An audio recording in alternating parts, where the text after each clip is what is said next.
One more day, one more day, one more day until we finally get this first round matchup, Lakers versus the Houston Rockets. We know what the goal is. We know what the Lakers need to do. Their goal is to what? We've been talking about it throughout the entire week. Try to extend this series. Still one at home, still one possibly at Houston. But let's just see if the Lakers can match up with the Houston Rockets without Luka Doncic and without Austin Reaves. Now, I got someone that you guys are very, very familiar with who's going to help me break down more of this matchup against the Lakers and Houston Rockets in the first round of the NBA playoffs. And then we got some news about LeBron James. Dan Wojcicki's article. Is LeBron James going to want that retirement tour? We're going to discuss that too. But before I bring my guest on, I got to make sure I let you guys know about the beautiful, beautiful Pechanga Resort Casino. And you can play a perfect combination at Pechanga Resort Casino, the official Native American resort and casino of the Los Angeles Lakers. Skip the traffic. Head on over to Pechanga Resort Casino just off the I-15 in Temecula. Visit pechanga.com or call 888-PECHANGA for reservations and for more information. So, to help me break this matchup down even more, Lakers versus the Houston Rockets. No Luka, no Austin Reaves. You guys are very, very familiar with him. My guy, Andy Kamenetzky, who is here. As always, he joins me every week pretty much for Lakers Talk Daily. You can catch him on Lakers Talk because we're still trying to figure out what day is it going to be on. We never know, man. Never know. Never know. Before we get into all the Lakers stuff, Deondre, I got to ask, because this has been on my mind the last few times that I've popped on with you. Are you doing this show from Casa de Hawkins, or are you in Cappy and Morales's hotel room? Oh, no. I will never, ever be in Cappy and Morales' hotel room. Well, that would explain why you don't do the show while wearing a hazmat suit. The reason, though, I'm asking is the art behind you, both behind you and to the side. I don't know if to your left. So I got one to the left over here. The audience can see it. It looks like it's the same artist. I've always been the same artist. Okay, so is this your place? Is this your? This is in my bedroom. Yes. Okay. Where I reside in Riverside. Yes. Okay, I've been always wondering about that because sometimes hotels have similar art along the walls, but then I was wondering if this is your place and if it clearly is the same artist. So same artist, and if I'm being real transparent with you, I don't know who the artist is. I just love the paintings. It's great. No, it's good looking. I actually like it too. It caught my eye, which is why I asked about it in the first place. No more digressions. I just have been wondering. No, I'm glad you asked, because if I'm being honest with you, I'm all over the place. You catch me doing it over here. You catch me doing it in the station. Lakers Talk Daily is very, very mobile. Let's just keep it real with that. But here we are. One more day until we get this first round matchup against the Houston Rockets. And everyone, honestly, has been looking forward to this matchup to see if the Lakers even stand a chance against the Houston Rockets without Luka Doncic and Austin Reaves. So we talk about the offense. We talk about who needs to be that guy besides LeBron James to help out in the scoring column. We talk about this defense and what they can do against Kevin Durant and how can they force the ball out of his hands and make others beat them. AK, what do you think is the biggest thing heading into this playoff matchup against the Houston Rockets? Besides the defense, is there anything else that you're looking at with this Lakers team that can either hurt them or help them? I'm curious to see how the offense operates against the best defense they've gone up against since we've gone to this, forced into being this new look with LeBron now, the highest usage player, the best player on the team. He's going to be the focal point offensively, and Marcus Smart and Luke Kennard in elevated, higher usage roles. We've seen both good playmaking from Luke Kennard. There was a stretch where I think he had something like 28 assists against 4 turnovers or 7 turnovers, something like that. It was a really good assist to turnover ratio over 4 or 5 games. And Marcus Smart had 17 assists in his final 2 games before the regular season ended. And if you go back and look at some of Marcus Smart's numbers for the last few seasons in Boston.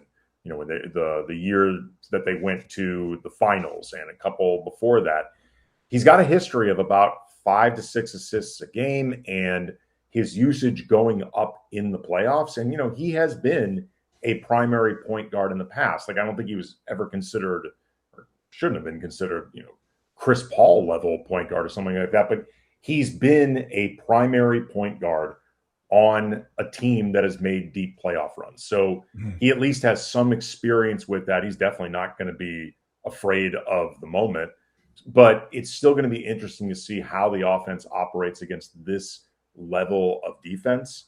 I've been thinking about two different ways that the Lakers can try to create advantage or things that could swing the series, if not in the Lakers' favor, try to even it out more. The first thing that comes to mind for me is if the Lakers can keep these games close down the stretch, and where they're entering the last 5 minutes, the last 3 minutes, the last minute of the game, I trust LeBron and his decision-making. And frankly, JJ Redick and his coaching staff, more than I trust any single Rocket on that team with decision-making, or Ime Udoka and his coaching staff. Like, I actually think that can be advantage Lakers. Like, I other than maybe Luka, who is not going to be available, there are very few players that you would think of that you would want to be in charge of those decisions more than LeBron. He is still among the best problem solvers in the league. Obviously, it means the opening 43 minutes, a lot of work. It's no given that you can reach that point and it'll remain close. But if they can keep it close, I think that is a potential advantage for the Lakers. I'm very curious to see how they defend Reed Shepherd. And Houston's offense can be really clunky. They don't have a lot of shooters. They don't have a true season experienced point guard out there. Alperen Sengun is a good passer for his position. Amen Thompson's improving. KD, despite all the issues he has with that we saw against the Lakers with the high doubles and stuff like that, like, he can move the ball, but they don't have anybody that's their gig. Like, that's what they do. Reed Shepherd, I think, might be the best, but Ime Udoka doesn't trust him. Like, it's been clear all season. I remember I talked with Jackson Gatlin earlier in the week on Lakers Talk, the weekly version, and he confirmed that. There have been reports of it all season. Ime Udoka is extremely defense first. Reed Shepherd is an offensively rising but defensively challenged player. I think if the Lakers can start messing with Reed Shepherd, they can maybe start confirming Ime Udoka's priors, get Ime Udoka to play him less, and then I think that actually can help the Lakers because Houston's offense will function less. And then the last point, Deondre, and you can react to all of it. In thinking about the top 5 players in this series, LeBron, KD, rank them 1 or 2. I don't care. For the purposes of this, rank LeBron 1, whatever. I think most people would say next best is Alperen Sengun, and then the next best is Amen Thompson. I think on balance, the 5th best player would be Jabari Smith Jr. And I consider him in this respect like the X factor for the Rockets in this series. If some Laker, or maybe even by committee, whether you're talking Rui, whether you're talking DeAndre Ayton, Marcus Smart, can emerge as regularly the 5th best player in this series, I think the Lakers can start evening out some of Houston's advantages. If Jabari Smith Jr. is clearly the 5th best player in this series, I think the talent gap's going to become too much for the Lakers to overcome. You're talking at that point 4 of the 5 best players in the series on Houston, and that's before you even start getting into like 6 through 10. Yeah, I hear you. And you brought up Reed Shepherd, and then you brought up Alperen Sengun as far as like offense without Kevin Durant. And Reed Shepherd is that guy. He's a microwave. Like, he'll come in, he's gonna find his rhythm. He's gonna knock down a 3-point ball if it's not contested. But I look at it just for an offensive standpoint from the Lakers. As far as who do you want to attack? Because what are the Rockets going to try to do? They see Luke Kennard out there on the basketball court. If smart thing to do is go at him like they would for Austin Reeves and like they would for Luka Doncic if they were to be playing. I do feel like you got to exploit when Reed Shepard is out there, exploit that matchup. Go at him, force him to guard, and then force the Houston Rockets to have to double, force them to be in scramble mode, rotate. And then same thing with Alperen Sengun.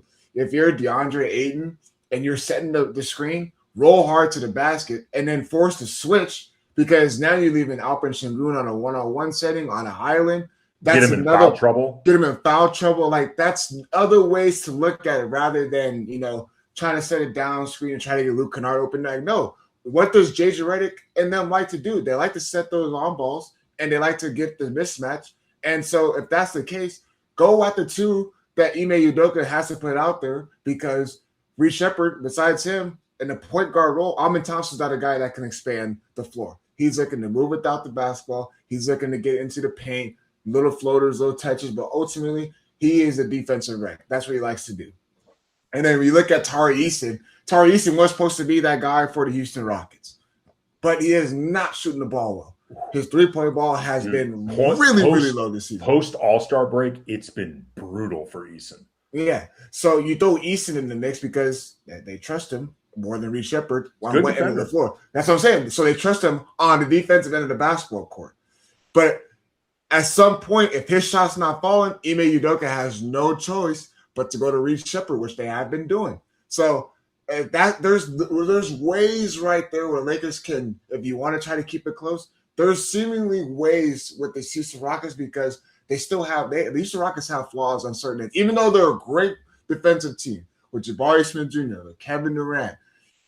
You want to throw in Amin Thompson, like you could throw in, Tari Eason's a good defender. When they throw in Josh Okogie, they got some guys that have motors and stuff, but the Lakers can still find ways to keep the margin at little. And then also I want to throw in is that we talked about the rebounding, and Houston Rockets are at the top of the league when it comes to rebounding, correct?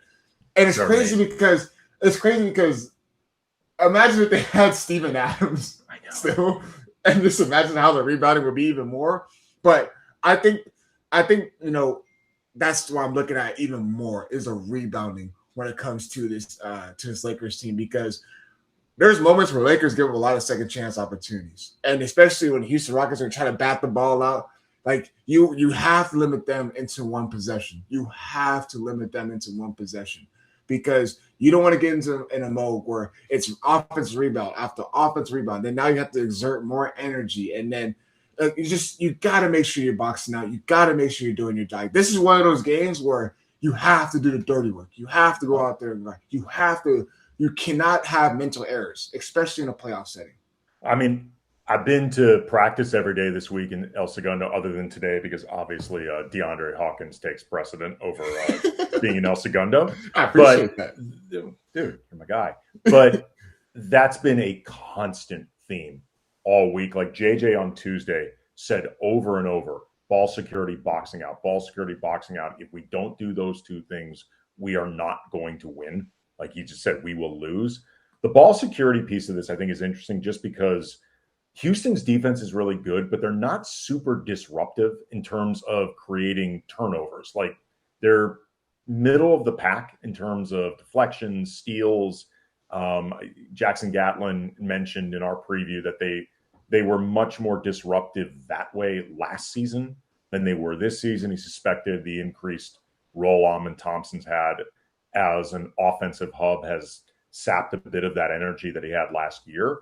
It's a really good defense, don't get me wrong, but it's not like you're playing against the Thunder where they're just a bunch of ball hawks and they're constantly generating turnovers. So I think some of this is, even without Luka and Austin, if the Lakers are careful and they move the ball with purpose, every now and then they're going to have to take some chances and stuff like that. But for the most part, they're moving the ball with purpose and not taking too many high risk, high reward passes. I think they're going to be okay. The rebounding, man, that is a problem. Mm-hmm. They're going to have to box out constantly. Tuesday's practice was spent doing box out drills. Like that was it. That's basically all they worked on. LeBron was asked yesterday during practice, and also LeBron, side note, said he's been sick. His voice was really hoarse. Like you could hear it. He didn't seem particularly concerned about Saturday or availability. He was joking after his post-practice session with one of the writers talking golf and laughing. So, I mean, I think he's fine, but just something to monitor. But LeBron was asked something to the effect of, what's your message to your teammates in terms of the importance of rebounding? He's like, what message would it be? He's like, they're one of the best rebounding teams of the past few decades. Like, go in there, box out, do your job. Like, it's in a lot of ways, it's that hard, but also that simple. Like, this is the task in front of them. I will say, though, I've been around teams, not just the Lakers, but covering different teams for a couple decades. I think I'm pretty good at sniffing out false confidence. I don't get a sense that the confidence that they are exuding this week is false. Okay. I think they believe in what they're doing, and they believe in the foundation they're trying to build. They know that they are seen as underdogs.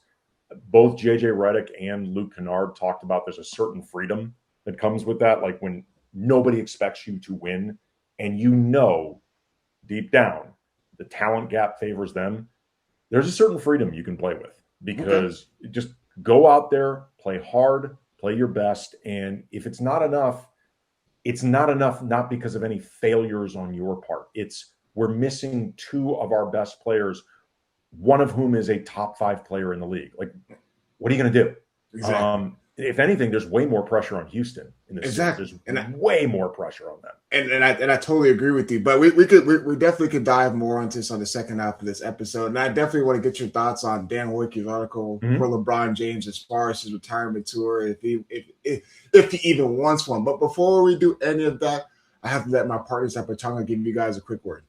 At Pachanga Resort Casino, you can rock and roll, sip and slide, twist and shout. Play your perfect combination at Pachanga Resort Casino, official Indian gaming sponsor of the Lakers.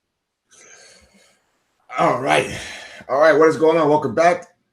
One more day till we get this first round matchup against the Houston Rockets. Now, AK, I got someone in the YouTube chat, and he said, I believe this. I hope I'm not butchering this because he's got they have a whole bunch of numbers and stuff. I'm gonna just say Mac in the YouTube chat says LeBron has to go Draymond on Kevin Durant, and then the Lakers have a chance. So it's funny he said that because we've seen what he recommending that LeBron kick KD in the groin or something. Like, what does he mean by this? I think what he was referring to is I highly recommend LeBron does not do that. No, I think what he's referring to is actually Draymond Green and what he did against Kawhi Leonard, specifically in that fourth quarter. I think that's what he's referring to. And the Warriors knocking out the Clippers in the play-in tournament. Draymond Green, by the way, he held his own on Kawhi Leonard in that last stretch. More than held his own.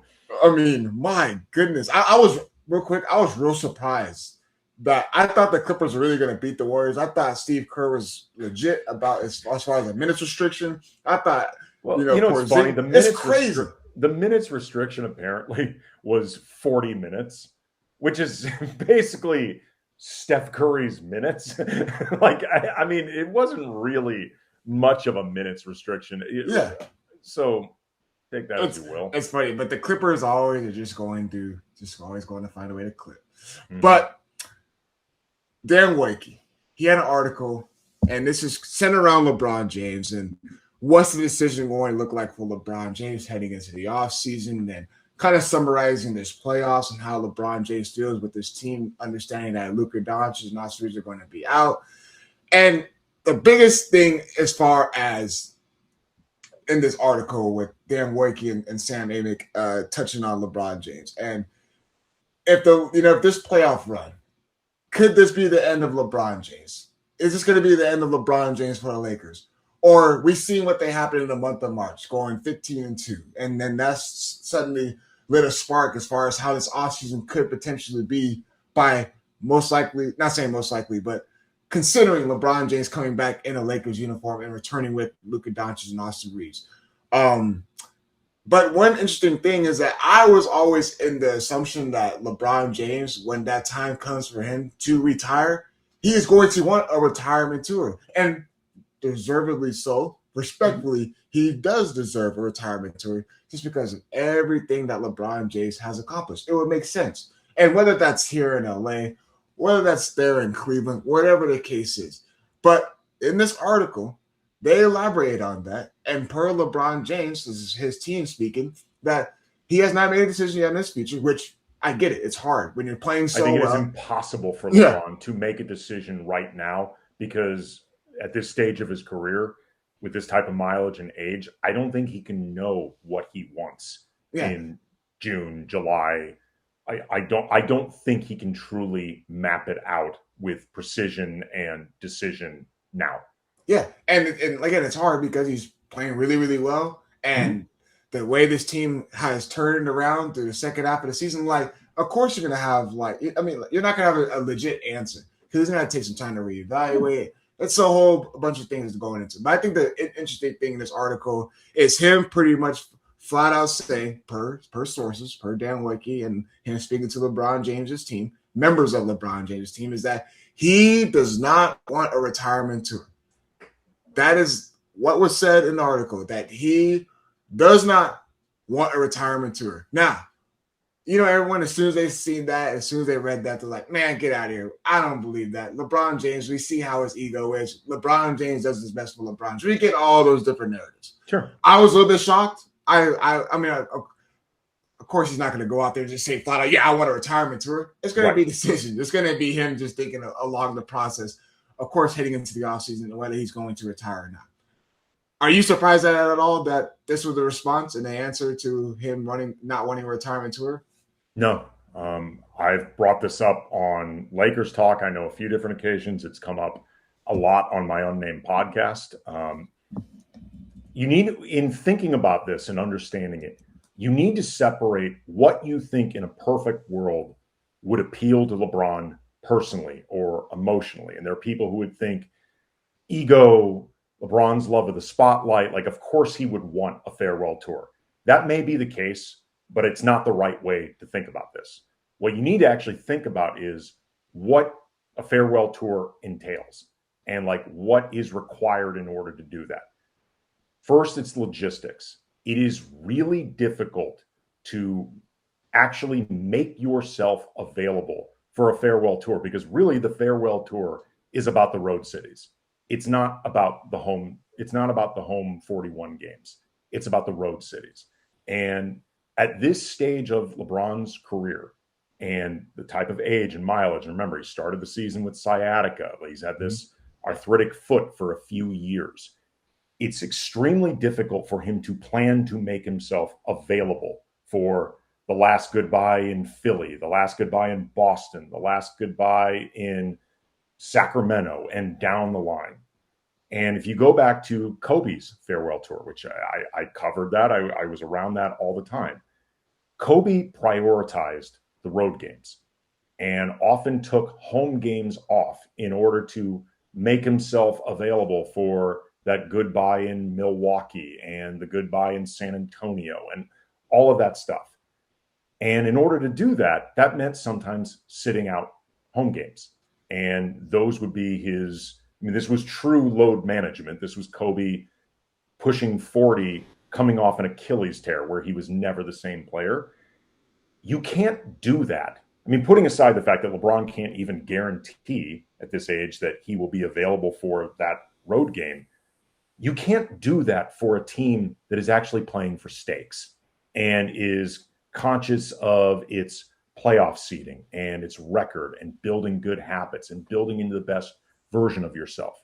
You can't do that with a player that needs to earmark 15 home games. I'm going to be sitting out specifically so I can make sure I'm available for these road games. That doesn't work.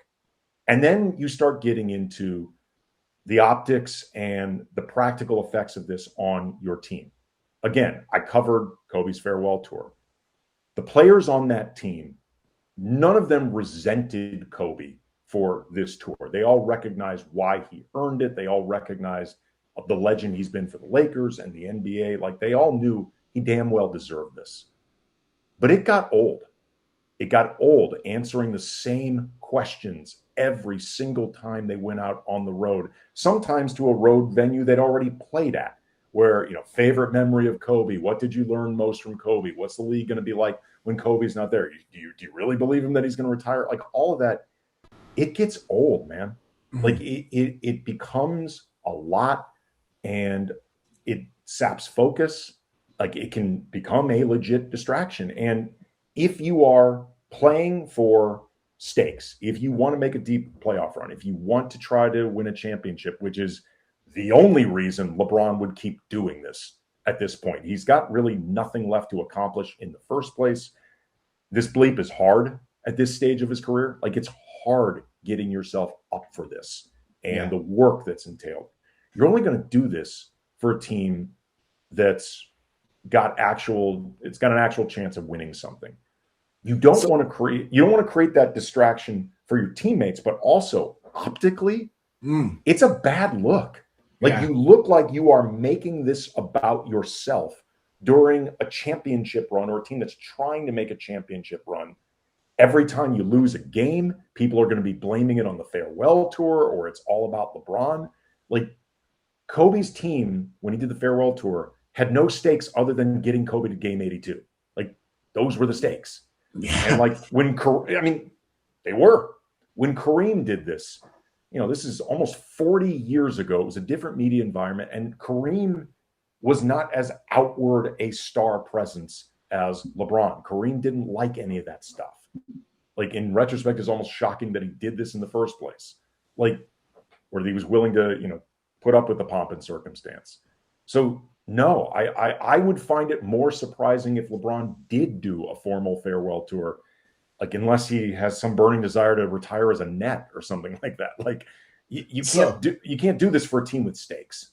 And I'm glad you went through it in this fashion, because it makes total sense what you were saying. And as far as the optics, as far as like how it can be a distraction, we have to keep in mind that Lakers team, just their overall record that season, like you said, they were just playing for Kobe Bryant to get to 82 games.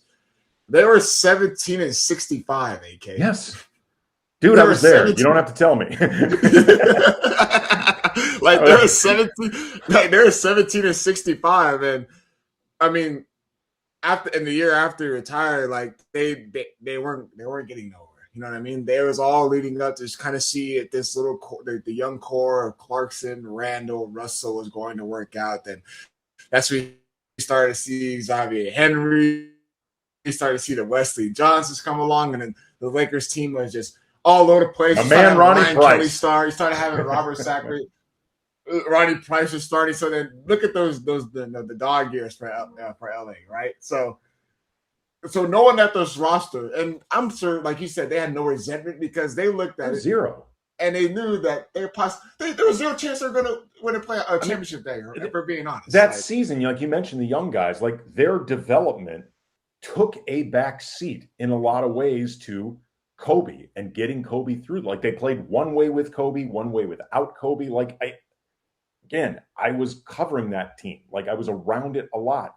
The development of those young players took a strong back seat to getting Kobe through 82 and making him available for those games.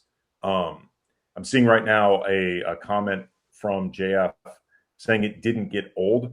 I'm not saying it got old for the fans. I'm saying it got old for the players having to answer the questions. The fans ate it all up as well. They should have, but they don't have the same responsibilities as the players on the team. Like, that's what I'm talking about. No, and it makes sense. It makes total sense. But and it's hard because, like you said, like the Lakers got Luka Doncic, and they're most likely going to bring back Austin Reaves. And as long as you got those two, they're going to be in the mindset of competing for a championship every single season. So then you add on a retirement tour, like you said, and then you go on as far as sitting out some home games just to make sure he's ready to go for away games. And then you got to get into the away situation as far as the structure and as far as the tribute videos, all these different types of things, the cameras, the media, every single thing is going to be attention focused on LeBron James rather than a team perspective. Yes. Because look at the window. This is the window that the Lakers have right now, Luka Doncic. And they're trying to do every single thing possible to make sure that they are at least a championship contending team with Luka Doncic. Because if you go in another year with the retirement tour, and it's making sense what you're saying, if you go ahead with the retirement tour it could possibly be saying that, hey, look, we're not really focused on winning a championship this year. That's not really in our goals. It's hard to do both. Like a farewell tour requires organizational planning. Like it requires planning with LeBron. Like, and again, the optics of this could look really bad for reasons that, like, it's not LeBron doing anything wrong. This is what you have to do if you do it at all. Like, it's very difficult to do this. Having, again, watched it up close, it's difficult to do this on a team that's actually trying to play for stakes. Kobe's farewell tour was a team that was not playing for stakes. Makes sense. It totally makes sense. AK, unfortunately, we're running out of time, and man, we could elaborate so much more on this because there's so many different things. Yeah, we gotta have you back on next week. But got game 1 tomorrow, AK. Let's see if the Lakers can go out there and hopefully they can still win at home these first 2 games at Crypto.com Arena. We shall see. AK, as always, thank you so much for joining me. Anytime, brother. And for you guys in the YouTube chat, thank you always for tuning in, being in the comment section, reacting with us. And then my guys in the back running operation, Tim, Carlo, whoever is back there, thank you so much. As always, I'll be talking to you guys on Monday. It's going to be one of those to see if they win or lose, and depending on how they lose, it's going to be one of those reaction Mondays. But as always, I'll see you guys later. We are out.